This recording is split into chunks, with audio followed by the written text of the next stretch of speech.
Can cross, yeah, we will keep him there, let's go Sterling, break! Sterling out, Carroll in. Let's go, bro. Sterling, good job, man. You're the most dangerous man in this cage, what did you fucking do? You set about him, because you're a big fucking animal. This week's open mat, we are lucky enough to be joined by Brian Hyslop. He is currently coming to the end of his fight camp. He's looking to go to Australia within the next couple of days. So we really appreciate your time, man. And guys, first and foremost, like, I first seen you when I first started my MMA journey, and you were cutting about Vision, FFC, all these big shows, and you were like a well-known name within the scene back then. And that was going back, like, how long ago would that have been? Like, Vision and 2011, 2012. It was a while ago, wasn't it? long time ago, man. So it's some journey. It is, but that's not really my journey because I fucking stopped fighting. I retired a few times. I was only 26 the first time I retired. Why? My dad was a boxer. And brother? My dad and my granddad were pro boxers. My brother was a top amateur boxer. And my dad always had this thing that I was too old at 26. No, you're a baby at 26 now. I know. I'm 38 just now. And I'm still keeping in up with the young mob, you know what I mean? So, but he kind of put me off it. And then my daughter was born when I was 26. So this is 2012, 2013, before Conor McGregor came out. And there wasn't really much. The UK scene was like, a cult wasn't sport, big? There wasn't much money in it, guys. You know what I mean? Like, I should have kept going. No, I know that. I should have kept going, but then I chased money. And who did you have guiding you at this point? Nobody. Because there wasn't any guys out there or managers or teams who were established. The closest we had to like one of the top teams was the guys in at Glasgow, the Grip House. So the Grip House were coaching me to fight and stuff like that and getting me through that, and also helped me because I'm a mad character outside. I'm not anymore, but I was back in the day. Obviously I was up to all sorts of stuff, fighting and whatever, and by going to the Grip House and having that purpose with them and letting them kind of show me this new sport, that kind of kept me on the straight and narrow that way. I had also had a manager, Tam Collins, on top, and done a great job. He done a great job, but the sport was really, really young, and it was a cult sport. It wasn't really, there wasn't really you couldn't see the future, and you couldn't see how much money you got to make unless you were a guy like Conor McGregor. So anyway, I stopped then. I started my own wee business, and then I ended up delving into some other illicit kind of stuff and followed that life for a while. I came back in 2018. I had a fight, but I don't know.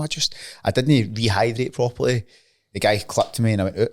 And I've never been dropped in my fucking life. What show was this on? On Top. On Top. On Top, and that was after a 4-year gap. And then I had another 6-year gap. Ended up in prison. Ended up in all that carry on, and fought in PFL, which is one of the best shows in the world. I saw you saying some stuff about it as well. You kind of gave me a nice wee comment about it, which I highly appreciate. So 4 years out, fought, get knocked out. 6 years out, came in, fought a right high level bantamweight, and I'm a flyweight. And going down to flyweight now, that's my weight, because I'm strong in that, but I'm not bantamweight. You can tell the difference maybe if you're fighting a heavyweight, and that's a big difference, you know. Especially that's why there is a weight classes, because it makes a huge difference. But if they give me the opportunity and you want to fight at PFL at bantamweight, I'm going to say can't say no. I'll fight at the UFC at featherweight. Fucking day tomorrow. Do you know, it's the kind of mentality I've got. So I'm fighting in Australia. I'm fighting main event on the UFC Fight Pass in a show Eternal. Run by Neil Laird's uncle, isn't it? Casey O'Neill's dad. I've seen that. It's pretty cool. So I'm going to go with a full face. Good, man. I love it. I love it. You get the kill look to it as well. Come in with a Scottish tune and all that. Full hang. Good, man. That's brilliant. And then, God willing, maybe going Cage Warriors. I've been a few whispers about that. I've heard a few whispers that you were looking at fighting another Scottish guy. I'd fight any cunt, to be honest with you. I'd fight anybody on that card, because Cage Warriors for me is, I fought in Cage Warriors back in the day. I love Cage Warriors. It's a great place for fighters to get themselves to that next level. It's a great, well-run show. It's a fantastic show, and see, to be honest with you, I'm not really looking at next levels and all that. If it comes and materialises. I really want to just fight. I really want to compete, and I want to test myself and go through the full process of a fight camp and being sharp, because it doesn't just apply for me in being in the gym and being in that competition. It sharpens my brain up for everything else. I'm a better businessman. I'm better with my family. I'm a better father. Do you know what I mean? And I'm not doing all the other daft shit that Drags you the in. day when you're no training, you know. Are you worried you slip back into that if you're no training? Hopefully no, mate. Hopefully no. I've fulfilled my lessons. How hard is it to? So I would imagine, just going by what you've said there, you've still got friends with a foot in both. Well, I'll get into that a wee bit. Are you one of these people who just went, I can't be with you guys anymore? I have to do this one. Or is there still a little bit like, I talk to them, but I don't do what they do? I don't date any form of crime. And No, that's not. I'm saying, are you maybe still quite close friends with people who do, and you could see yourself being pulled back to that by accident? I know you've probably got to watch what you say because you certain. I'll say it, but I know allegedly some people are involved in illicit activity. But I was in prison. I spent 11 months in a prison and Was it overseas? in Spain. In Spain? And I'll never go back to that again at all. Even association with people that I've got friends that are friends, but I'll never speak to them and ask them what they're up to. I don't give a flying fuck now. And I don't want to hear about anything. I don't even want certain people's numbers on my phone and that, because I'm a wee bit wise to things like that as well. I'm just a fighter, a coach, PT, do online coaching, do some stuff on Instagram and YouTube. That's my kind of goal now. And I think, to be honest with you, it is bringing me more success than I could ever have found in the easy route, you know? For sure. Well, the easy route's never really, Easy. it doesn't. Catches up with you. Long term. It's like a credit card. You can get the money on the credit card, but eventually you got to pay with interest. It's the same as crime. It's funny you say that. I've just, on the way through here, I had a conversation with a friend of mine, a guy we both know who was being a bit flash and being a bit silly. He got picked up this morning, and his exact words, his door went in this morning, he went, your Gucci jumper's going to look cool as fuck on the remand holiday. That was what he said. And as soon as he said that, I was like, it's 100% true, mate. It's 100% true. Like, it's no the place for it. But Has everything you've done led you to this sort of realisation? Like all not getting the fights, taking the layoff, being in remand, all this kind of stuff, has it led you to this kind of place where you seem quite like you know exactly what you want? Is it been from making mistakes? Of course. I've got you to here right now.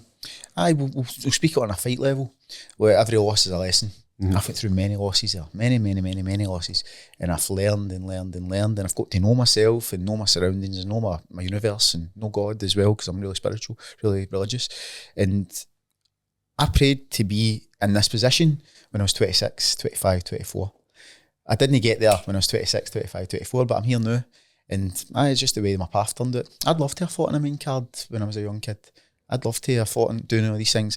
And it didn't happen at that given moment, but it's happening now. So do you think you'd have appreciated it at that age? Maybe no. I was all right at MMA. I was like 23rd in the world, and I was top in Europe and fought in all these cracking shows, and I was just a young, aggressive kid. I went through a few mad things when I was younger. Like I survived attempted murders and that when I was younger, and that gave me a wee bit of badness about me, and I had to channel that in MMA. But maybe I was a bit too aggressive when I fought as well. Now I've learned how to calm that down as well. Controlled aggression. But I've still got it. I've still got that badness in me, of course. I think you have to. Couldn't go in there if you didn't have it. It's one of these things that, as we get older, I ask myself, do I still have it? Like, we were speaking to Dan Hardy, and it was like, do we still have the dog in us? And it's like, you have this sort of battle where it's like, oh, maybe I don't have the dog.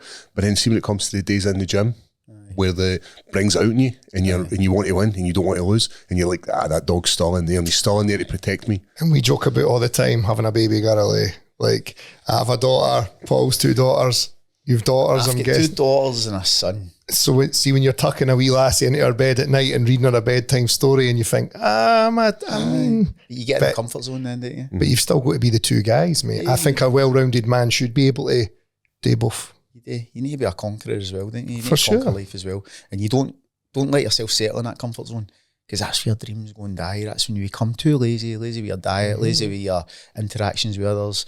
You're not you give up on the negotiations that you've given to yourself to be a successful man. You can't do that. You need to always you need to be a conqueror. I think it's a good phrase. It's a very good word, isn't it? Conqueror. Conqueror, aye. It was like last week when we were speaking to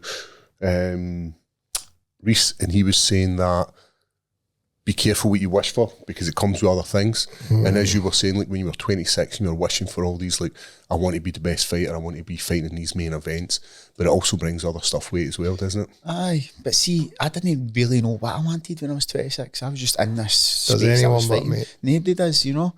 And I think that a good way to think that was, I didn't really know what my purpose was when I was 26. I kind of know what now when I'm 38. I know what my purpose is, or my purpose for the now when I'm 38. Maybe it'll change when I'm 58, you know. My purpose now is to fight and show people how to be courageous in that combat zone. And because there's going to be, like, you are probably, you are the most successful Scottish MMA fighter that we've had. And I look at you the day in the gym and go, I need to go and do that. Even though, like, we started at the same, do you know what I mean? And there's going to be a young kid that's never fought that might see me and go, look at that wee guy, he went through a lot of trouble. I'm certain there is. He's no doing the stuff that I'm kind of getting tempted today. I might go to a martial arts gym and I might go to a boxing gym. And so that's purposeful for me, really purposeful for me. And also I do online coaching, I do like kind of mindset coaching kind of stuff. And that's my purpose. I'm kind of helping men find their faith, find their discipline, find their mental fortitude as well. Did you have somebody that did that with you? Did you have a sort of character who was like, come this way and let's see how we develop this mind? All my life, I've been surrounded by like conquerors, like high achieving males. All my life, I've been really blessed with that. My dad's a really successful boxer, then a really successful businessman. Paul Weir, world champion, 2-time world champion boxer. I went and lived with him in Dubai for a wee bit.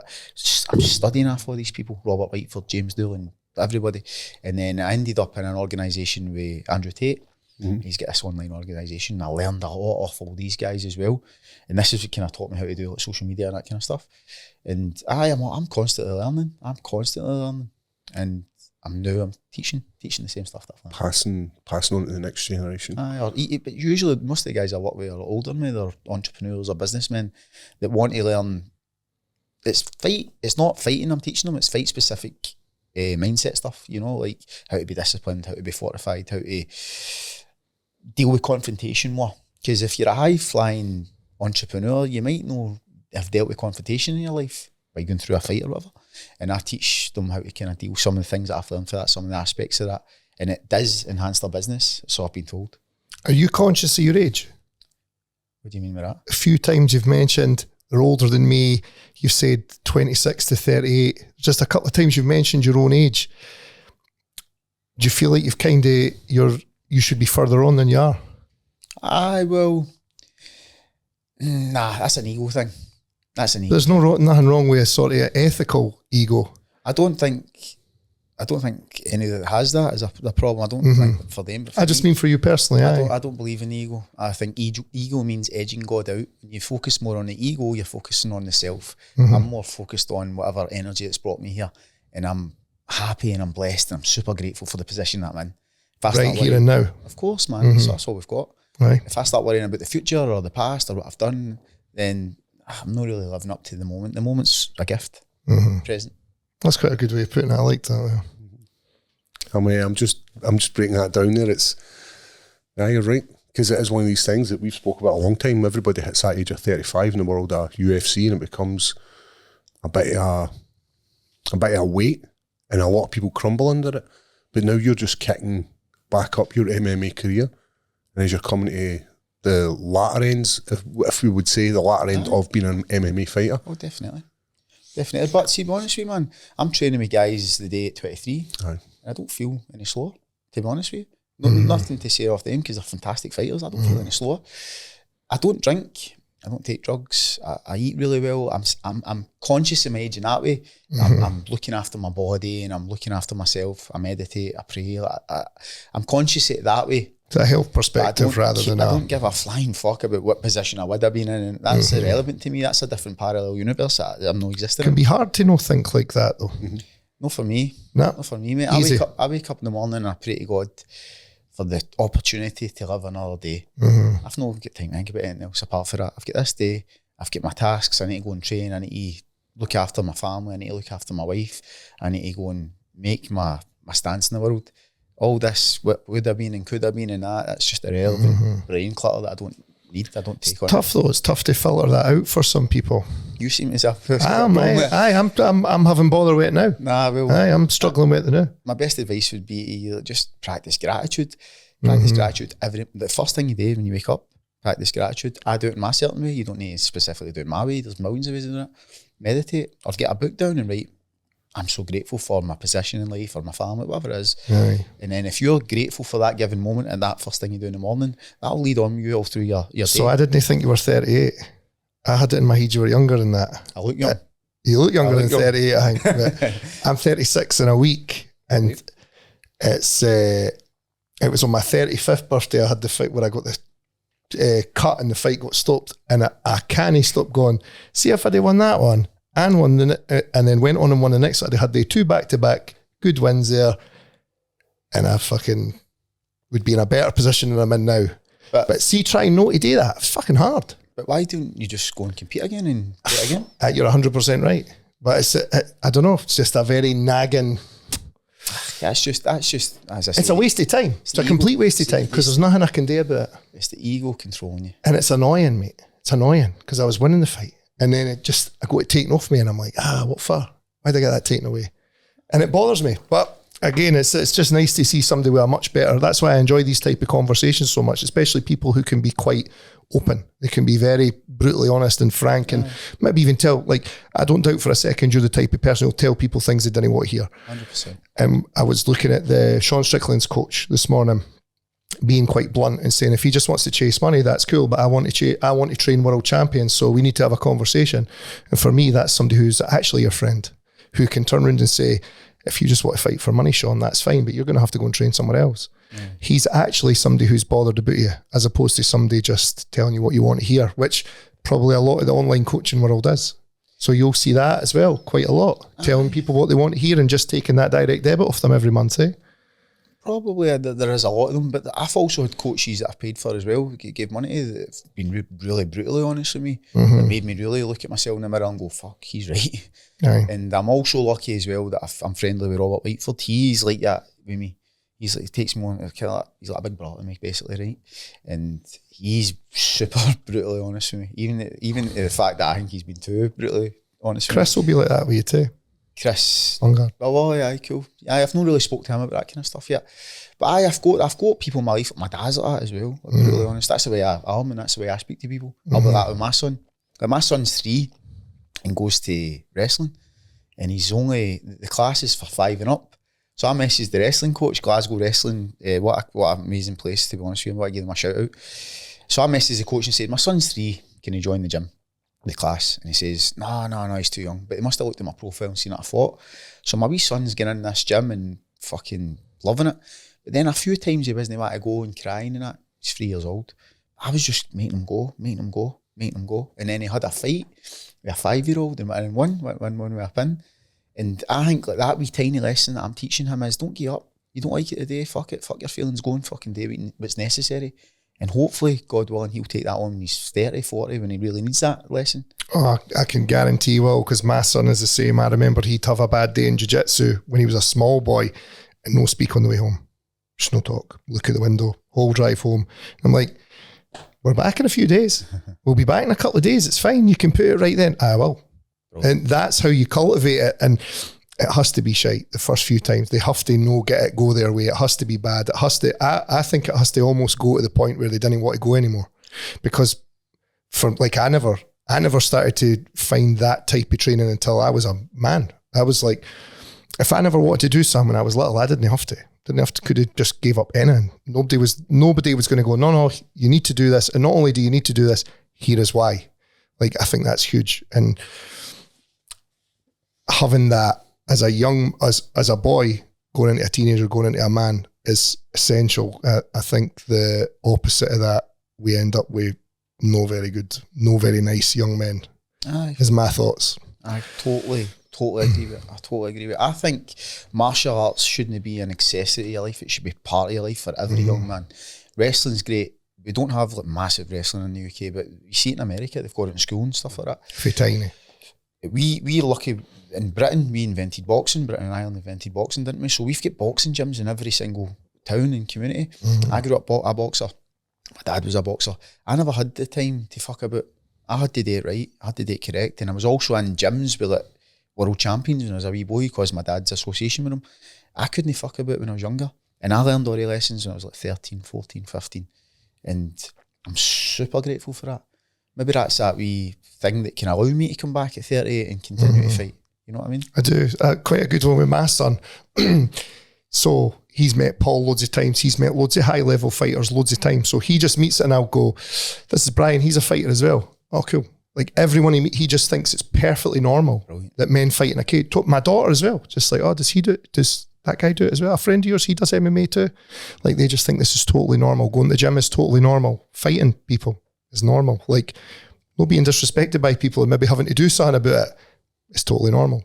And that's important for, I think, well-rounded young men. Like I'm certain he's going to go to school and you're going to push education as well. It can't all be one thing, I don't think. I think we've got to round them, So. But they complement each other. Absolutely. Discipline in a martial arts setting is really a basic level to learn discipline, but that discipline's going to go on when you're going to university and you're starting a business or being a family man. Controlling your emotions as well. Aye, like that was my worst one growing up. I just fucking couldn't control yourself. Whereas my son, like I've seen him a couple of times, emotion get the better of him, and I just hey, get them in check the now and think about what you're doing. And it's like, aye. And it brings them back down. Whereas I think a lot of children are just emotionally fucking dead. They don't know, they stamp their feet and they cry and they get what they want, or they lash out and they get what they want. It's very important, I think, for children. And again, was something I never had at all. So I'm only learning this now as an older parent. Whereas, like say yourself, you saw it from a small boy with your own dad. So again. But I did struggle with like, high emotions as well. When I was younger, fight out of the way. I get stabbed, as I said, when I was younger. So that made me quite, I don't know if emotion's a word, but it made me quite aggressive, super aggressive, far more than I had to be. And I would just instantly react to something. But I wouldn't analyse it, I'd just instantly react, boom, hit somebody or say something bad. But now as I'm older, I respond. So a response is a reaction after an analysis. It's a better way like dealing with a situation. So now I respond and I'm calmer and I don't really hit people and you know, I don't say bad things. I'm trying to be disciplined with everything I think, everything I say, everything I do, everything I eat. And I'm always building on that. I'm always trying to progress my discipline and try and make it better because nobody in this world is perfect, you know? It says, I didn't know what to expect for this because I had said to Paul, like what I've started doing recently with these open mats is it would be easy to go on your social media and type into Google and learn X, Y, and Z and ask the generic questions. What I like is people to come on and just kind of put themselves across, and I'm getting to learn about you. This is the first, so there's no first impression. Like I've seen a bit of your stuff on social media. I opened Instagram this morning, you were doing hill sprints, and I was like, he's that type of guy. But I didn't want to learn too much more because I want your real first impression to be yourself. And I prefer that. I prefer more authentic people. Like I think it's quite easy to filter out an Instagram person to a real person. And I think we're quite lucky, and the people we've had on this are all very authentic. We've not really had what I would call like a fake influencer or anything like that. I would say, and I'm glad you're falling into that category. Hopefully I'll pass the test. No, it's not a test at all. There's not a test. These type of conversations for me are quite, I'm looking to get stuff back for conversations. I'm not just looking to go, I hope people watch this and click on it and view it and we can monetize this video. It's for my, like, it's maybe a bit selfish. I'm looking, and I try with every single person who comes on to take something away that I can maybe change how I think. I can maybe change how I feel. I can maybe look at something from a different perspective in my own life. And it doesn't have to be MMA. It can be parenting. It can be anything, really. So that's what I look for these conversations. So. Nice, that's cool. It's a good value change because I'm learning from you guys as well, and I'm super grateful for being here. I'm trying to be as authentic as I can. I've got this wee thing. You should be the guy that you are on your Instagram page. A lot of people on there. No, a lot of people that are on there. Most are me. But I can honestly say that I do live up to that. Even recently, like, so my first videos I was like slagging bodybuilders and that kind of, just having a laugh because it's fucking fresh out of jail, didn't really know what to talk about, and just thought I'd use social media. But now I'm starting to talk about what I'm doing with people. I'm helping people be disciplined. I'm a Muslim, so I became a Muslim 7 years ago, and I started talking about my faith and a wee bit more on social media. And because I want to tell people my story and who I really am, and I'll never hide for nothing. I wear my heart on my sleeve. But I had a wee bit of feedback recently when I started talking about Islam and that. The guys just maybe not understanding it, and it's up to them. Everybody can believe what they want to believe in. And I maybe in the past I'd have thought, fuck, I shouldn't have said that. Let me delete that. Let me try and hide that. No, I don't give a fuck. Do you think being a bit more open about Islam's lost you some followers? I don't care really. Maybe no. Actually, I don't actually think it is. It's came up. My followers have been getting like that the last while, and a few guys have messaged me, and I've had like a lot of Christians have messaged me and says, "Brother, you need to come back to Christ. Jesus loves you." And I appreciate the sentiment that, but I know I love Jesus too. Jesus is part of Islam, but there's been a few other guys that have kind of said, "Brian, it's so mad to hear you talk about Islam. Like, I never expected that of you. What is it about?" And then I'm going through and speaking to them about it. I'm not trying to convert him. I'm not a scholar or anything like that. I'm just saying this is my story. This is what's helped me. This is my path, my journey, and it's not about. I think everybody should have a wee connection to the creative energy source that brought us here. If it's calling it the universe, if it's being spiritual, and it all ties down to gratitude, is what I said earlier on. Were you religious before?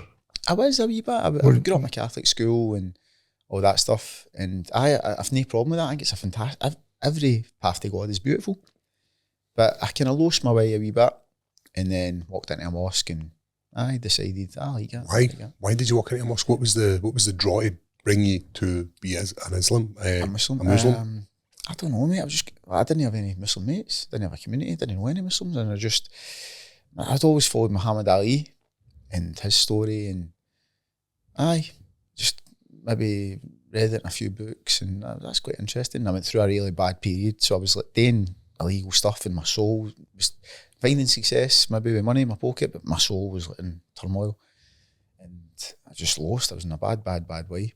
Walked into a mosque, sat with a wee imam for like 3 hours, had a cup of tea, and like, just had a chat, and he said a few things about like God and purpose, and whatever he said to me worked for me because it resonated with me. You know, it might not resonate with you, but it worked for me. And then I always believed it for that day.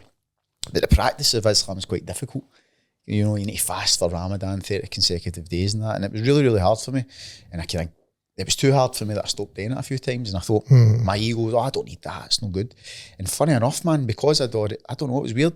Then I started going further into turmoil when I wasn't practicing it. So now I can honestly say that when I do practice it and I pray 5 times a day and I do observe Ramadan, my life's like that every single time. I've done the research on myself that works for me. Every time I do it, I'm like that. That's my personal journey. I don't need to force, and would never force anything on anybody at all. Does your kids grow up in this religion, or are they Catholic? My kids are not Catholic. They go to Catholic school because I think it's a beautiful education system in Scotland. It's good to know about it. I think my son and my daughters practice Islam eventually, but it's definitely down to them. My son has been to the mosque with me a few times. My daughter prays with me. She's a bit older than that as well. And I mean, every individual in this world has got a given right to their own belief system, and that might be the same so for my children if they become Buddhist or whatever, or if they become whatever. I can't judge. It's definitely down to them. It's their path. I'm guilty of saying a few different things about, to be fair, all different religions, but the bottom line I still always agree with is everybody can do whatever they want. Exactly. Like I would never say that idea is ridiculous and you should not do it. Like I think anyone, whatever faith you want to follow is totally up to you, but there's always going to be criticism comes with it, whichever one it is, there's always going to be pushback. There's always going to be people say, well, why do you do this? And what do you do that for? And imagine encouraging your kids to do that. There's always going to be that. And that's regardless of whether you're of a faith, of no faith, fucking have a gay child, like anything there can be. It's wild. I mean, if people have a problem, we'll say Islam just now, if people have a problem with Islam, have they read the Quran? Have they been in a mosque? Have they spoke to an imam? Have they practiced Ramadan? It's like, I don't know anything about being an electrician. So I can't comment on whether being an electrician is a good or a bad thing. I've never spent a fucking single day doing it. Do you know what I mean? It's the same kind of analogy as that. Like, you need to know something, you need to actually practice it. If you've not practiced it, you don't know it. Therefore, you shouldn't really have an opinion or comment on it. Right, exactly. It's the safest bet, I think, is say everybody can do what they want. Exactly. In my opinion. Exactly. That's what I go with. I believe in respect and love everybody's beliefs. If I didn't do that, I'd be a person with low intellect, to be honest with you. And if I judged others for their beliefs, I'd be a fucking idiot. So where did you pick up this faith? Like, was it in Scotland? Was it abroad somewhere? Aye. So you just in Scotland, walked into a mosque, and then my life was kind of on this up trajectory. Then I went to Dubai for a wee bit and was practicing, but this was like secret. Only my wife, my best pal, my brother knew. I wasn't like an open thing. I was kind of still learning it as well. But Were you scared to tell people? pardon? Was there were you scared to tell people you were practicing this? I wasn't scared. I just wanted to like, understand it completely after a while, and maybe scared would be a good word. In fact, Because people will judge you. People will judge people do the judge fact that you were raised Catholic, and now you're deciding to go to a different faith. But see, to be honest with you, mate, all faiths are basically the same thing. The same I've thing. studied Catholicism, I've studied Christianity, I've studied Islam in depth. I've read the Tibetan Book of the Dead, I've read the Bhagavad Gita, and I'm not the most smartest guy in the world, I know I'm not, but I'm intellectual enough to know that they all just talking about the same fucking thing, just be different avenues and that. So religion's beautiful. It's a self-development course. Do you know what I mean? To have a better life. And anybody that argues with that, in my opinion, hasn't actually practiced that religion or has enough respect for people that are religious. And there's people that say, they're killing people in fucking war zones and that shit. All wars are created through wealth and drive for power. It's not in the name of God, man. Personally, I think that. But aye. So that's my story like, with religion. It's a beautiful thing. I love it. And it keeps me on the straight path, and it's actually giving me all these blessings as well. And see what things you're talking about, like, do I worry about the past and that kind of stuff? That's totally for Islam. I don't. It's totally for that. and that's what helped you cultivate this belief system you've got now. 100%. Without Islam, you would maybe have a different thought process. Without Islam, I was a fucking absolute waste of space. I'm not saying... That's quite a strong way, that's quite a negative way to talk about yourself. You didn't come across like a guy who says much bad about yourself. I was an absolute waste of space. I was a fucking criminal. I was a junkie. I was bad to my wife. I was bad to my friends. I was argumentative to everybody. I was hit people. I wasn't in a good way, mate. And I'm not saying you need Islam to do that. I need Islam to do that. Yes. You know what I mean? I was going to say there, so I grew up in South Queensferry, the YMCA, and I remember everybody used to slag the YMCA, and I'd be like, but I see like junkies going in there, they spend their time in there, and they get off drugs. Aye. I'm like, so how can that, regardless of what they're saying to them, these are like the worst people who live in this area. They're going in there, and they're coming out better people. Like, whatever they're telling them, there must be something all right. And that was my thought with it. See, people have got a problem with that. Like the problem with these guys getting in the YMCA, or problem with me practicing a different faith or whatever. They're the type of people that are scared to work on themselves. 100%. And when they see somebody developing themselves in a good way, they go, maybe a jealousy is a word. Envy. And envy is one of the 7 deadly sins in Christianity, isn't it? All these texts just tell us how to live a good life, mate. That's all it is. That's all it is, man. Live a good life, be a good person, be humble, give to charity, look after your family, look after your friends, look after yourself after all that. That's all it is. And if it helps you create that structure, then what can be wrong with that? May I go with God? Aye. And it's doing okay for me just now. I was just going to say, it seems to be working out just fine. And this obviously brings you into like better situations where you can now get more from people. One of the things was you were a training partner for Conor McGregor. This was in Portugal, so I'm not saying Islam caused that, but definitely a change in attitude, because if you were an arsehole basically, then people aren't going to want you run about them, are they? I'd say so. I was in a gym in Portugal, and the guy, Colin Byrne, fantastic guy, he asked me to come and train with McGregor in the camp, and I was out of shape, I wasn't in a good way, but I went in, had a wee tussle with him and trained with the boys, and it was good, it was class, really, really grateful for the opportunity. And not even just beyond that, like business things have been good for me because I'm switched on and I'm no ego driven. An ego driven person, I think's, there's people that can argue you need an ego in that, but I think you don't. I think you need to connect to like the universe. I think you need to connect to everybody. You need to be compassionate. You need to be empathetic. If you're just about yourself, you might get a wee bit of success, but it's the same with that credit card thing I said. You're going to pay for it in the end. You know what I mean? People are going to find you out. So I'm just all about being a good person. Not a nice person, not a nice person. Being a good person, being a good man, and always striving to be a better man. And when people see that I'm like that, I think maybe they'll help me with these opportunities. Like for instance, Bungyard, who I just met, has asked me to go and fight in a big fucking mad show. But if I was a wee cunt, he wouldn't even give me the time of day. Same as James Doolan. Like when I'm fresh out of jail, you know what I mean? I was in jail 8 months ago, guys. I was fucking like I didn't know. I thought it was a lot longer than that. No, well, June or May last year, so it's 8-9 months ago or something. I didn't know if I was going to get out. I thought I was going to get a few years. What was it you were in for? If you don't mind me asking, is it Being an idiot. And I don't want to like glorify or talk about it, but I've been an idiot. Been an idiot. All that's just fucking being an idiot. And so I've came out. James has asked me to train at his gym. Robert Lightford's fucking picked me up at the surface and got me back in fighting MMA and got me on PFL. All these opportunities are coming because I'm striving to be a good man. I personally believe. If I was a cunt like back in the day, you just remain a cunt. I agree though. Like, was it me and we bumped into a friend of mine when we were out in Edinburgh last week. Nice guy, I've known him for years. He's just been released for a sentence. He had court that morning, he's gone back. And I was like, he's an alright guy. Like, but we're only a couple, you're a couple of lefts, and when it maybe should have been alright. And it's easy.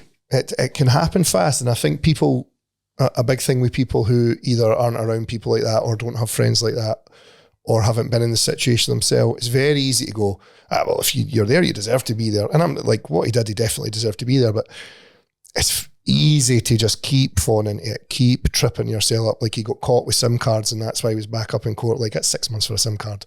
Like, and you're like, 6 months for a SIM card? Aye. He's had inside.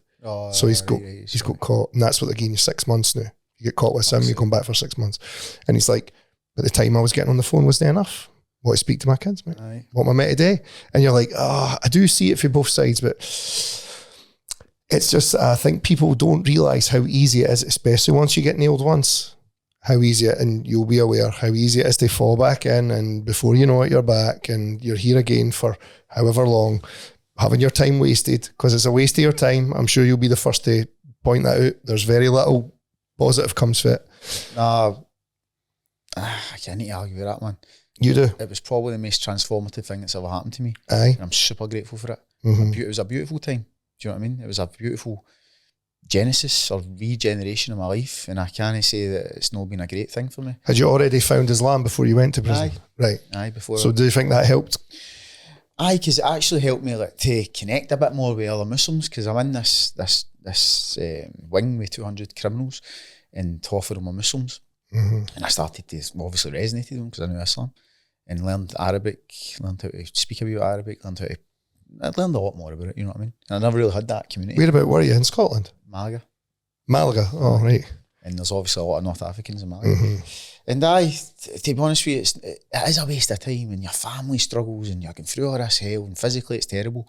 But spiritually it is fucking actually a gift. Solitude is a gift, if you think about it. Right, if you found Islam 7 years ago, right, and you've been kind of following this, how does it drag you? How does that past drag you back in? Aye, that's well. And is it going to be that? Is it going to be that in the future? Is it just going to grab you and drag you back into that world? So that's what I said before. Sorry, I believed in it for day one, practiced it, and then when I couldn't, I get to a certain point. This is in the past. I don't do it now. I struggled. You know what I mean? Like fasting for 30 days in Ramadan was fucking super hard, and I would give up because I'd never done it all my life. And then my ego thought, I don't need that religion. I don't need that religion. You're all right, Brian. You're clever. You're tough. You're whatever. And then I wouldn't practice fall back religion. into your old habits. Then I would do things that's obviously forbidden in the religion. Do you know what I'm saying? Mm-hmm. But now I've learned my fucking lesson. I can't do that. And the only thing that got me through that was Islam. The only thing that got me through that fucking sentence or that time that way was my connection to God. You know what I mean? Mm-hmm. I have a great friend of mine, and he always uses this analogy anytime he's grown up in Scotland all his life, but he's Moroccan. Bungie knows him as well.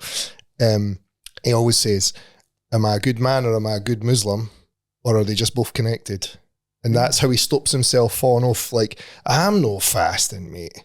I'm going out drinking tonight. Like, that's how he does it. He's like, oh, I don't need. So the argument he kind of has with himself is, Islam doesn't keep me on the straight and narrow. I keep me on the straight and narrow, and I go to the mosque, as opposed to it all being one thing. Does that make sense? The way I've worded that, like, it's all tied together. So he's pretty much picking and choosing what he wants to do. Aye, and he says that's when I'm negotiating with it, and I'm like, no, this isn't what we do. We do this one. Aye. Like, and he's like, I do have to fight with myself, and he's done it. He's done it for birth, so it's probably a bit more.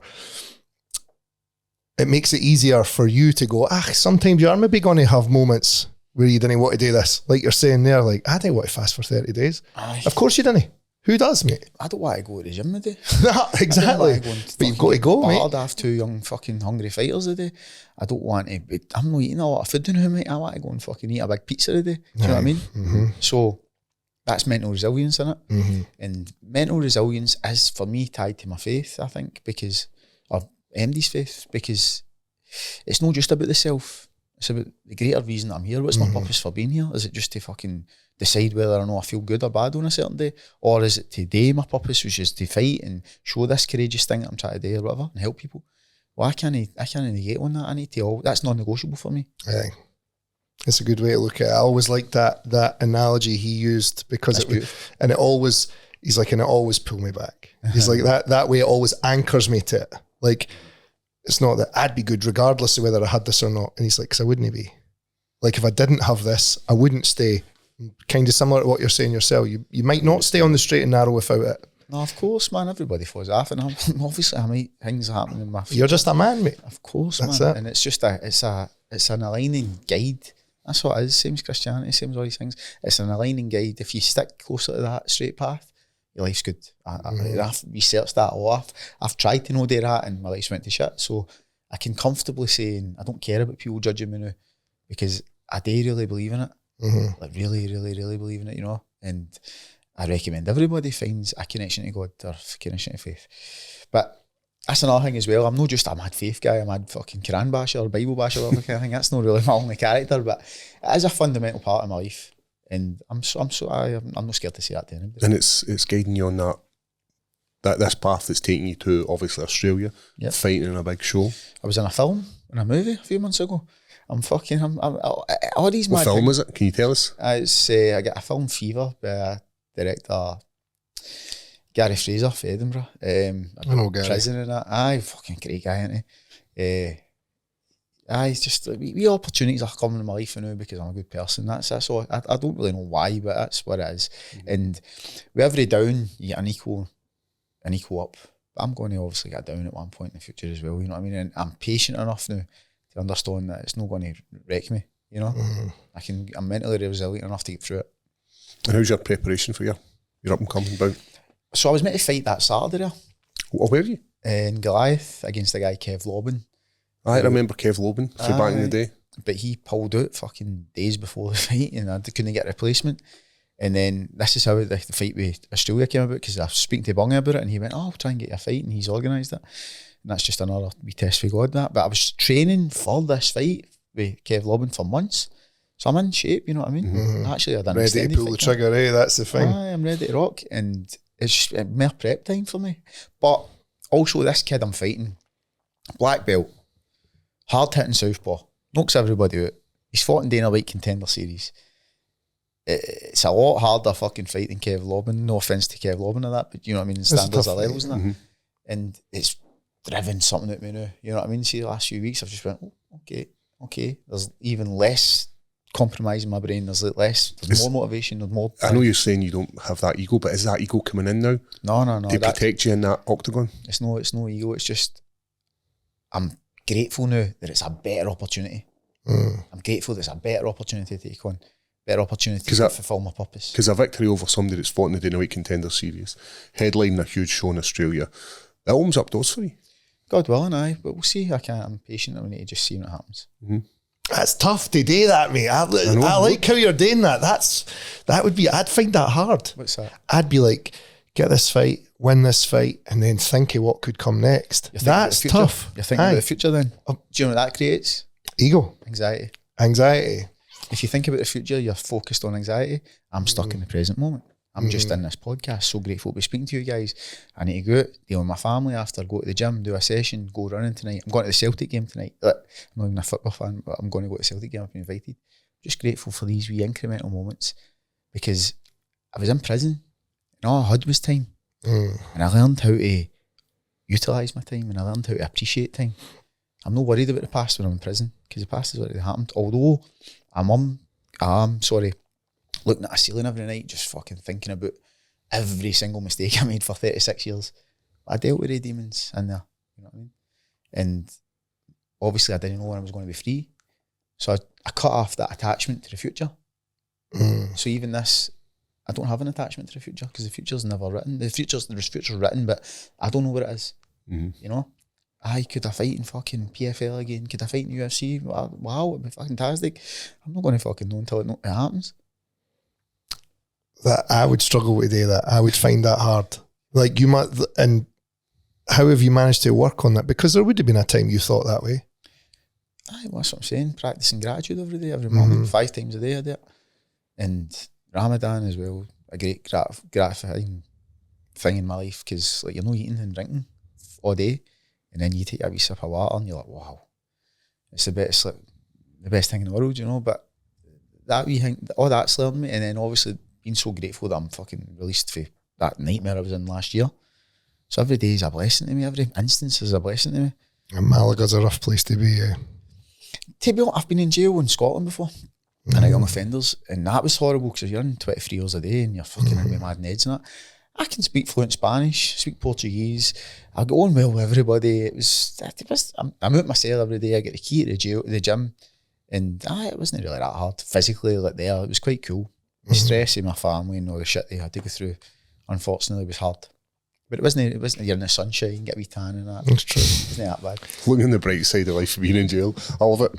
It's just a good I've attitude. got a choice though, eh? But there was, unfortunately, poor guys in there that couldn't handle it. Like there's big, fuck mate. Marbella is the centre. That's where I was staying. Is the centre point of crime in Europe. Like I'm in with like Russian gangsters and mobsters and Albanians and that. And there was a few kids that came in, like big fucking mad steroid, like English guys. The ones in my head, this big English guy came in for swaggering about and all that. After like a few weeks, the steroids must have dissipated for him and he's going through whatever. And his wife wasn't phoning him and shit like that. And you could just see, and then he ended up taking drugs and that. And it's a shame, man, for some people that just can't handle that. See, I was worried about that as well. I didn't let it defeat me. You know what I mean? I didn't cry. I wouldn't give this system the satisfaction of my sadness. I just went in, learned, read the Quran, done my stuff, read books, wrote, trained, and used it as a great time. And to be honest with you, I wasn't in shape. I was fucking right out of shape before I went. I was drinking a lot, I was taking drugs and stuff like that. And all that work in there, the physical work, is why I'm in James Dillon's gym today, training the way I trained. Do you know what I mean? On that fighter level, on that physical level. Seems like it was a place where you've done a lot of personal development and reflection. And that's what it's supposed to be. That's what prison should be. It's what it's meant And to be. not a lot of If you've people got that right mindset. Not a lot of people get that from it. Unfortunately. But it's done now. It's done now. It's a good wee story to tell on that, but I don't dwell on it, you know. It's a good wee story to tell. It's a tough story though, eh? Because probably, like, you've been quite open about it, so there is going to come a point where your son asks you about it. My wife said that the other day, like TikTok and stuff like that, talking about it. I'm not doing it to glorify it, and I'm not doing it to say that I'm whatever. I'm doing it to show the transformation of the lessons I learned, and obviously I've got a business. I coach people online, and this is my marketing tool for doing that. And it's, should I hide certain things? Like you said to me earlier, am I scared to tell people I'm a Muslim? Well, that's not really being my authentic self, and I'm not really a good coach or a good leader or whatever I'm trying to do in life by not just telling everybody everything. And I really shouldn't lie to my son and my daughters eventually. They're going to grow up and they're going to have that conversation and whatever it is. And they clock it anyway. Hopefully they don't judge me. If they clock it, hopefully they don't judge me on it. No, they won't. They won't. I'm certain. Like, I remember a similar situation with my dad, and you didn't. It's not, I don't know. If anything, it made me go, I don't want to be around that. Aye. Like, I didn't want to be around that type of thing. I didn't want to be around those type of people. And I certainly didn't want to be going to that place. That's beautiful. And it's not to say you don't occasionally overlap with it. Like, you still have friends. Like I say, I bump into friends. And I think that's the big thing people fail to realise, especially people who want to, like, I'm certain there'll be people, if you have TikTok videos up or whatever in the comments, look at this guy, he was in jail, he's a loser, he's X, Y, Z. It's not true. Like, it's so easy to end up there. So easy, mate. Yeah, and I think a lot of people fail to realise just how easy, especially when you've no got the guidance as a young man, it's easy, mate, to just fall off. See, I had guidance in that as well. Even at that, I had everything. I had no. It wasn't. I just had like, I wanted to be that ego-driven conqueror so much. Like, I'm 5'4", maybe that's got something to do. I just wanted to be a conqueror in life, and that was a path to do it, and it was obviously the wrong fucking path. But as I said, I'm so grateful for it because it's brought me here and it's gave me this understanding of myself. I know myself deeper than what I did before I went through that negative stuff, you know. I know myself deep. I know who I am. I know how fucking tough I am. I know I'm a tough guy now. Mentally, not even just I can fight. I know I'm a mentally tough guy. If anybody throws it into me, any situation gets thrown to me, I know I can handle it. And that's obviously helping going into this fight, like going to the other side of the world against such a... You're not going in as the number one. No, of course, no. Kid's got an impressive CV, They sent me into the hydro to get fed off a young fucking bantamweight. But see, to be honest with you, I did 3 months of grappling training in like fucking 6 years. And I was super fit. And I get beat with a choke. I'm not the best grappler or whatever, but I had a good count of myself. I went and had a right good go that first round. I got a knee, went down, and he out-grappled me. He was bigger and stuff like that, and I was a wee bit dazed with the knee. But I didn't just get and get knocked out. You know what I mean? I went and had a right go. And, mate, I'm a fucking underdog. Scotland, I love Scotland, right? We're underdogs. We're a fighting fucking country. We've got a low population. Look how well we do in combat sports. For the small population that we've got. Fuck it, let me be your underdog. And so for going into this fight, it's kind of hard because of what you said about living in the present. But like, how are you looking for this fight to go? Obviously, win. But what I mean is like, I want you to chin him as well. Just outstriking him. Is that that's what I mean. Like, how are you going to go in there and showcase? And so there you talked about grappling. I'm not the best grappler, but you've maybe worked on grappling, and now you're going to see yourself like grappling is black belt. You're going to outstrike or out cardio this younger guy. Do you get what I mean? Well, I've got enough cardio to out cardio him, I know that, and I've got enough striking to outstrike MD. I've been boxing a lot longer than him. He's handy and he's good, and fucking I'm looking forward to the test and see what happens. But I've got a game plan in my head of what to do. He's a southpaw. I've got certain things I need to work on with that, like in the fight, and the grappling that he shows. Like being a black belt isn't really necessarily being a high level grappler. That's the wrong way of saying it. Being a black belt in jiu-jitsu doesn't necessarily mean that your MMA grappling's fantastic.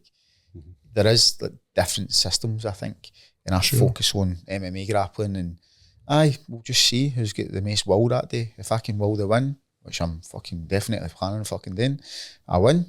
If he's got a stronger will than me, he wins. What can we do about it? So I like that. I like just the so be it. Like, I've done all I can do. Well, if I'm sitting in this podcast and going, I'm knocking this guy out in the first round and all that, that's a mad ego-driven thing that fears make me say that. I knew you were going to say that. I'm going to walk in this. I've prepared mentally, physically, spiritually. I'm training with Paul Craig. I'm training with Robert Whiteford, Chris Bungyard, Rhys McHugh, and I'm training with all the best guys in Scotland. Nobody really takes an account for that. Like, I'm training at a lot of different gyms. I'm training with a fantastic boxing gym. Strength and conditioning, my diet's good. I'm not getting in here just to fucking go on a show just to say on Instagram I was on a big show in Australia. I'm fucking putting the work in, mate. And I done like 11 months in jail. Nobody trained like that. Nobody trained like that in jail. The way I trained 3 times a day. Nobody's done that. I can't even go and do that again. Because I didn't have a phone, didn't have a family, didn't have a job. All I had was... It would take too much for you. All I had was praying, training, sleeping, reading all the books. That's all I'd done for 11 months. That's a wee bit of I'd say an advantage that this kid's maybe not had, you know. And I was actually sparring and all that. I made boxing gloves out of soaks. I cut a pillow up. I fought for fucking months how to make gloves because the other stuff get falling off, and you've got limited stuff. So I got a soak and a pillow and made like these wee gloves, and we were all sparring.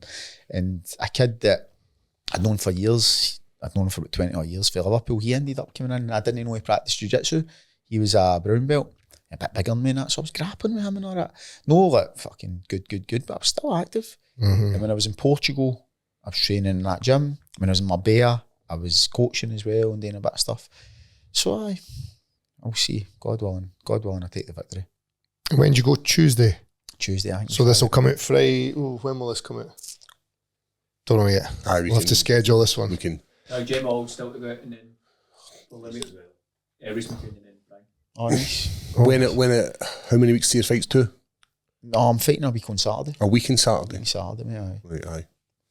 A week on Saturday and then Cage Warriors, God willing, in April. Is that April 19th, I want to say? Aye, I want to fight in that, man. Glasgow, Braid. Can I ask what it was like walking out in the Hydro for you? Because that's, let's be honest, that's the biggest show that has came to the Hydro since the UFC. Of course, and probably the biggest show I've fought on as well. So, obviously I went through all that shit. I get knocked out my ass fight and fucking all this thing, no training, 6 years and that. And I remember that sometimes when I fight, I'm too overexcited. And James done a good wee job in the changing room, was calm, hitting the pads and that. But I was like, honest to God, this sounds mad, but I was praying on the way into the ring and it fucking gave me this mad zen. And when I was in the ring, I was praying, gave me this mad zen, and I was quite controlled and calm. And I didn't really care about what was there. I didn't really notice. I just thought, there's the ring walk, there's my music, and I can hear the music, and then it's time to go. And then when the wee cunt was in front of me, though, I remember that first punch I got hit. I know we hit with MMA gloves in a fight for a while. I was like, oh fuck, that's what that feels like. That woke me up a wee bit. But I heavily outstruck him in the first round. See, going back to that walkout, do you think you got the most of it? I know you're saying you come out there nice and zen, but there's something special about walking out in Scotland. Oh, you talking about, did I really relish it in that? Well, or did you take it away? Nah, it was just... Stole it for yourself? Mate. No, I didn't steal it for nothing. I was in the moment. I had to do what I had to do. I didn't want to think about, there's my fans and I'm taking this in, because my objective is to win a fight or fight in a fight or whatever. Mm-hmm. My objective is to win, so I was just focused on Doing a job. keep calm. And I was saying this wee prayer that I'd been practicing, I'd been thinking about, and it was just keeping me really, really calm, really, really calm. Because then if I did take an appreciation of the fans and my pals, and then I think, fuck, you've no fought in 6 years, fuck, I'm turning around here. Mm-hmm. I'm just thinking about, it's go time, keep calm. And boom, cage shuts, time to fight. It's the best feeling as well, eh? Mate, it's the calmest thing in the world, isn't it? See, you think all this anxiety they're going through and this fucking competition with a guy, it's super calm, man. I was going to say, I don't feel, once it's impossible to focus on anything else other than that person. Well, I was doing that for the walk-in room all the way down. That was all my objective was. Well, he's here right now and he's going to come towards you, so you've no really, there's no space. There's no space for anything else. I think a lot of people, obviously, who've never done it before, it's impossible for them to understand that. Like, how are you not worried about X, Y, Z? Because this is my concern, not all the extra. Though, aren't you? You've always got fear. You've always got fear, but my whole thing about fear is I don't, obviously you've got nerves and that, man, everywhere is, but I don't allow fear to control me, and especially in that given moment you're talking about, I wasn't allowing fear to control me. That's why I kind of actually applied myself to pray on the way in, because it was like one of the most common, it's the most common thing I can do. I could have like shouted and screamed and danced and done all this fucking gimmicky stuff, but no, I just thought, no, take me pray, that's what I've got to do, that's what I can do, you know. And you'll take that and move that when it comes to the time in Australia for the exact same thing? Well, I'm not saying it worked because I won, but it worked for my nerves and that. Really worked for my nerves. It was the best I felt getting into a fight, like in that kind of ring walking. Usually I used to just sprint. I just get this over with. Let's go, let's get in there and fucking go on to him, because I'm off. I was fucking love fighting, but I had to like analyse the situation, calm my wee self down, and because I can get too excited. In my fights when I was younger, I used to get too aggressive sometimes, and that could have been my detriment. Unnecessary energy. Just too mad, and then you're not really thinking. You need to be calm. As you said, controlled aggression. I was aggressive. You need to be controlled, and this is a form, a meditative tool, or whatever you want to call it, to keep me nice and controlled in that given moment. Beautiful, man. I can't wait to. But when you fight, so there's a good question there. What do you feel like when you walk in? I feel loads of different emotions. It's very hard to control. The calmest I've ever been was in New York, and it was James Dillon, and it's having one of the things that we have when we see this in every single podcast. It's finding someone who can steer you in the right direction, and it doesn't have to be somebody that's older than you. They can be younger than you. They just feel more experienced in that precise moment. And James Dillon had messaged me, and I don't know if did I say this the last time we were on the podcast? He picked a song. He'd picked the song, and he'd said to me, listen, Paul, you're fighting in New York City. You're the first Scottish guy to make this walk in MSGs. Like, please, just take your time and enjoy it and soak it all in. That's why I was asking you about Glasgow, because I imagine that's the biggest fight of your life. You've obviously been through these 9 months plus inside. You're coming out, and this is kind of like a rebirth. Aye, it is definitely a rebirth. I like James in the corner as well. James calling me a few. He's very. Feel better when you hear him. He's been here and done that, hasn't he? He's got a very calm demeanour about him in life.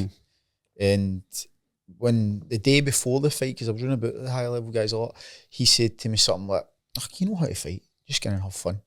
Like that was a good thing to say to me. You know what I mean? Because that exact wee phrase killed a lot of fear or a bit of anxiety at that given moment then as well.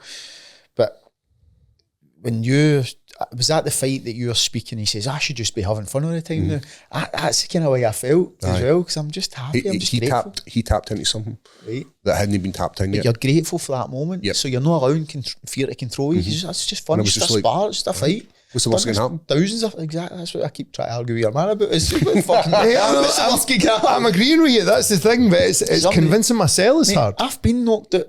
I've been choked out. I've been I've been through a lot worse than that.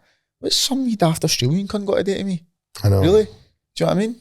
And that's it. What you say about sparring there, I always do that when I'm like, well, he might be good, but he's not as good as my sparring partners. Aye. Like, they could drop me anytime they wanted, some of them. Aye, but it might be, it might not, but it's how strong is his will on that given day? Like, is his will stronger than mine? Because if I'm going to go in there a willful individual, I can promise that. And as I say, it's down to God. Everything's down to God. I can't write the future. But I'm getting in there to win. I'm getting in there to compete. If you ask me a question, do I want to fight in UFC or whatever you're saying? Of course I fucking do. Of course. But it's not my only goal. My goal is this fight. Cage Warriors is fantastic. I said to James today, because I was meant to be fighting a guy and I don't know what's happening in that, and he says, let's try to sort it out. And he said, just focus on this fight. What else can I do? There's James Dillon saying that to me. What else can you fucking do? And Robert's been giving me great advice about it as well. Like, I've got great people running about me. Chris Duncan's gave me great advice. Reece McEwen, Chris Bungall's going to help me a lot. How fucking much of a blessing is that? How much of a blessing is that? Maybe let people in Scottish MMA see me going to all different gyms and that, and I don't like it or whatever, but to be honest, we have trained with all these guys in the past. Like, we were the Dinkin Ninjas, we were a wee team, and then when I left, I exploded into different things and that. So I think I'm getting the best of every world there, you know what I mean? I like that, and I'll go and train with Mop and Gary Priestley, Gary Priestley up in fucking, sorry, I forgot his name, up in Iowa. I get to spar with other kids. And when I was a boxer, we used to do that. So I was in a couple of boxing gyms. We used to go and travel all over Scotland and train with all these other guys. MMA doesn't really do that a lot. I've seen that James invites people in now to come in and spar, which is really cool because I get to spar with a lot of other people. It's a more modern attitude, I think. You should cross-train, man. I think it's quite a lot of the gyms, and they don't want to. They want to kind of keep it. This is what we do. Most of the fighters to high level. Pretty much. Aye. They're trying to protect their own wee bubble, aren't they? Aye, man. And I guess we talk about last week the gyms that are failing to adapt are starting to fall off to one side now, and we're seeing that. There's gyms that are not. There's gyms that are not adopting a more modernised, systematic training approach where the coach is the guru, and gyms that are still keeping that attitude, they're starting to. I'm not really too invested in Scottish MMA recently because I've obviously been away, but Scotland is a wee small country. I think we should all help each other out. Of course. Start fighting in Europe and all that, and I think that would be a lot better for the When you think about general. it, in European countries and the Americans, they're all working together. They're all going into different gyms and they're having these super sparring sessions. Of course. And Scotland's like, nah.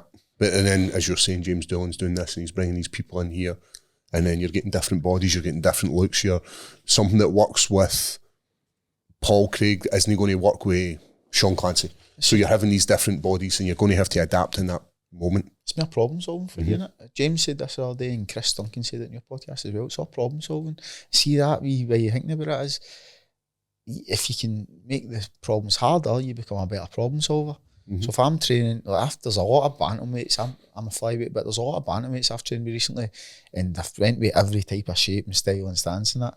And I'm solving so much more problems in that time. The same as boxing as well. I'll spar with MD, I love fighting. I fucking don't give a fuck. I don't care what gym you go to or who you are or what titles you've got. I'll have a wee go with you. And no an ego things, because I enjoy learning as well. I enjoy becoming a better fighter and a better coach as well. It's going to lead me on to be a better coach. I don't ever want to be a fight coach. I mean, like my mindset stuff. Mindset. Aye, it's all problem solving, isn't it? Something that I heard about, you were in the hotel room with Diaz Aye. the night of the McGregor fight. How did that end up? Oh man, we went to see McGregor a few times, and it was the one that Nate Diaz came in late replacement to fight Nick Diaz. And fucking we're all gone mad in Vegas. I was on a table dancing, we were all singing like Celtic songs and that. I'm not even a Celtic fan, but the rest, because the Irish were there. And somebody shouted, "This there is Nick Diaz." No, Nick Diaz is my favourite fighter. Or one of them, like, I'm talking about one of my favourite fighters. And I'm tiny, like a wee short leprechaun, like, I'm on a table. I've done a fucking front flip and landed right at his fucking feet. And says, "Mate, I fucking love you, and that." And he's like, "Fuck off, like, you're one of them," and that. And I says, "No, I'm Scottish." And then, for some reason, I don't even smoke weed, but I had weed in my pocket. We must have bought weed. And I was like, "Do you want to smoke a joint?" And his wee face lit up. He's like, "Right, morning then." So he's came up the stair into his hotel room, and I'm fucking like sparring him in the foyer of his hotel room and all that. And I dropped my weed, and his wee pals picked the weed up and went, "I've stole the weed," as if, like, get in my way. And Nick Diaz went, "Fuck up, what are you doing? The cunt's coming up my room is." So anyway, there was like a big entourage around the room, and me and a couple of my pals, and I'm sitting with Nick talking about fucking Scotland, and I says, "We're tough on you cunts for Stockton," and just winding him up. And he's put me on his Snapchat and that. And all the other cunts are just watching me and him have this conversation, like just hating it, do you know what I mean? Because they want to be part of the wee Nick Diaz thing. I was just fucking mad with it, I didn't really get it thing. And the reason we get papped out is my mates for Glasgow are like causing too much ruckus, and the bouncers have came and everybody's quieting down, and my pals, they knocked the bouncer. And Nick Diaz just went, "Right guys, you need to fuck off."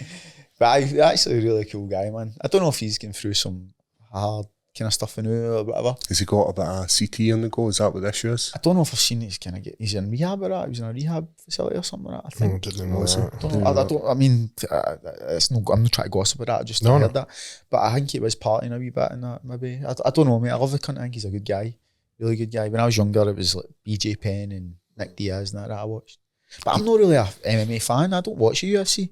I don't know if fucking Hickson Gracie or Hulk Hogan's the world champion. I don't really give a flying fuck. I never watch it. I like the Scottish guys. I'll go and have a go at the Scottish guys and watch that. I like Cage Warriors because it's like homegrown European talent. Yep. And if there's guys from England that I fought against or knew back in the day and they've got fighters and that, I like to watch them. But I'm not one of the guys that sits up at 5 a.m. and watches it. It's tough. It's hard going, eh? Aye. Or even the next day, I don't really care, man. You know what I mean? We have to do it for the podcast, and even sometimes I'm just like, "Oh, okay, I can imagine. Watching some fights. Aye. Text Craig. You got all that, Craig, aye? What's been the finest moment in your career? A fight career? The finest moment? I've had a lot, man. Fucking won a title. Do you know what, man? See that fight in PFL when I went through all this shit and all that kind of stuff? I feel as if that was a major victory for me. And I killed a lot of demons in that cage that night. You know what I mean? Like, after I get knocked out, and maybe that's what fucked me up, I don't know. I couldn't even think about MMA. I couldn't really talk about people and that. It was a hard thing for me, do you know what I mean? And that, I thought that dog had lost in me and that kind of stuff. And there's me proving that I can still fucking have a go. Because that guy I fought, like, he is good. I need to actually give respect to that. He wasn't like a fucking painter that does MMA part-time. He was good. He fought Lewis McGrillen. Lewis McGrillen chins everybody, but that wee guy put him to a decision.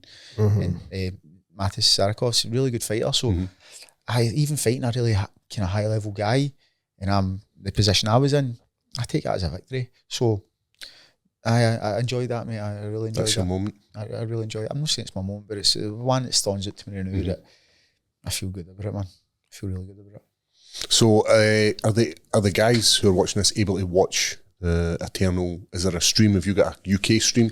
Because I know I've tried to watch a couple of streams. I'm not sure. I'm not sure, man. I think it'll be on like 1 PM or 2 PM on the Sunday. So it's a kind of daytime shot. So hopefully a lot of people support me. There's like Scottish groups in Perth that my mates have said, and they've put in like my details and try and get the ticket commission for me and that. So hopefully I get a few Scots there. Because there's a lot of Scots there. I'm going to come in with a kilt, fucking Scottish music, face paint. I'm going to really go for it because I've not had a chance to do that before. You know what I mean? And It's good to go away somewhere and do it as well. I've never done that. I've travelled to England and fought and trained. It makes you feel proud to be Scottish, then, when you go somewhere else. Aye, like, I missed it, man. See the way I'm speaking now, this Scottish accent. I had this mad shitty English accent for it. Like, no shitty English, but Americanised Scottish accent, because no cunt could understand me. See, when I'd speak to like, people, they're like, what the fuck? So you had to change it. I had to change it right down and like nice and bent, man, to be honest. But I'm back on it, and I I go, so I've got this wee Sunday group that I set up for like people drinking on a Saturday and that, because I'm right anti-drink and I'm right anti-drugs. I'm trying to kind of fight to eradicate as much of it as I can. And so I got all these guys together every Sunday. Bobby McVitie comes with us, the fighter. And we go like cold water dips at like 6 a.m. and go up hills and all that. And it's like, it's me taking advantage of Scotland. Being accountable for that Saturday night, because you know if you go out that Saturday night, then the Sunday morning's going to be off. You'll be fucking, the time we go hill walking, you're still in a kitchen fucking taking gear, talking shit about stuff, you know what I mean? But so I'm taking advantage of Scotland there, because I never really done that. I've never been up fucking bends and stuff like that, but it's cool. And I do love Scotland, really. Something in my soul just made me want to live away for a bit. Maybe I was going through some stuff here and whatever. But I do appreciate it, and I like the fact that I'm here. And for MMA, it's been good, because I've seen all you guys progress. After I've obviously been watching in the shadows of you, you've all progressed, and now I'm just jump back in and be a part of it as well. And I've also just jumped back into fucking where I was. Like I would have been. Now I'm still fighting in good shows and stuff like that, which is pretty cool, man, for me, to be honest with you. Aye, when you think about it like that, like, you've had a long layoff, but you've literally just came in where you would have been. Exactly. If not, aye. Fighting in PFL, that's fucking the second biggest organisation in the world. I know. And I got on that after 6 years out. Aye. But maybe a lot of people say, but the fuck's you get the opportunity to do that for? Being a good person, having good people in my life, and getting these opportunities come to me from the grace of God is what I believe. But aye, so I'm going to continue fighting. I'm 38. I'm no young, you know what I mean? How old are you? 37. 37. I'll be 38 November this year. Robert Whiteford turns 42 this year, or 42 soon. He's like kind of who I look up to in fighting. I always have as a wee boy. Did he fight in the PFL show? He fought in the PFL. He did, didn't he? He fought in before Stevie. He's fought in everything. Do you know what I mean? I know. And then when I'm knowing about him and I look at him and look at age, I'm thinking, I've got fucking years left in this. Years left, and I've no took maybe the damage that a lot of fighters have taken the years that I laid off as well. And if you had any damage, you would have had some time to recuperate. Aye, if I did, of course I did. And I feel really young. Like my body feels young. My brain feels more mature than what it was, which is quite important as well. But my body feels fresh. I go run 10 mile, I don't even fucking break a sweat, mate, to be honest with you. I can go and hit the bag for fucking 40 minutes at a time. I can go and spar with fucking young professional fighters. And I don't feel any, I'm slowing down. You know your depth, you're in there. Mate. You're still on the pace. A lot of people said like ring rust. I didn't really feel ring rust in that fight. I went out and had a go. The knee caught me, which is quite a pain in the arse. That was a technical thing, because you know what I mean? I was out trying to box more than be aware of knees, but that's just the problem solving. I didn't solve that problem, you know? I didn't feel sore or anything like that. So in terms of my career, I want to continue going. I've got years left, man. I've got years left. Do you know Paul Reed? Aye. So 48 or something, eh? Paul Reed's 52, 53. He's old. He's more in coaching now, is he not? Did he not retire? He's retired, but he's want to fight again. Is he? He's want to fight again. Had 50 fights. He started when he was 35. It's the draw of being a fighter, isn't it? It just drags you in. But that's a testament to great shape, by the way. Exactly. that age thing is just like negativity that people put in your head. Like maybe my dad told me to stop at 26. That's negative. That's his observation. That's his opinions, his beliefs. But now that I think follow my own path, I've got fucking years left in this. You know what I mean? And as I said, it's down to God. I don't know what's going to happen. Do you know? But I've only got fucking the day, the present moment. But I'm loving it, man. See if the UFC see if I chin this cunt, when I chin this cunt. If the UFC goes, me 38-year-old, it's like a Rocky story. He's been through hell and he's back on it. Fucking hell, it's a good wee marketing tool for him and all, wee Scottish guy and that. So obviously I'm aware of this as well. Obviously I'm planning for this and praying for this every day. But I'm not focused on it. I'm not hung up on it. I'm not anxious about it at all. That's a great analogy. Where can the guys get in touch with you if they're looking for some coaching? Because I imagine there's going to be people out there that are like, I need a wee bit of this. I want to be part of these men's clubs, and especially in this day and age, guys need a bit of some guys out there just need a wee bit of a cuddle and set in the right direction. We need fortitude. That's what it is. My course is fortitude. And where can the guys get you from that? Just on your Instagram? I've got Instagram at Brian Hyslop. I've got YouTube at Brian Hyslop, and I've got brianhyslop.com.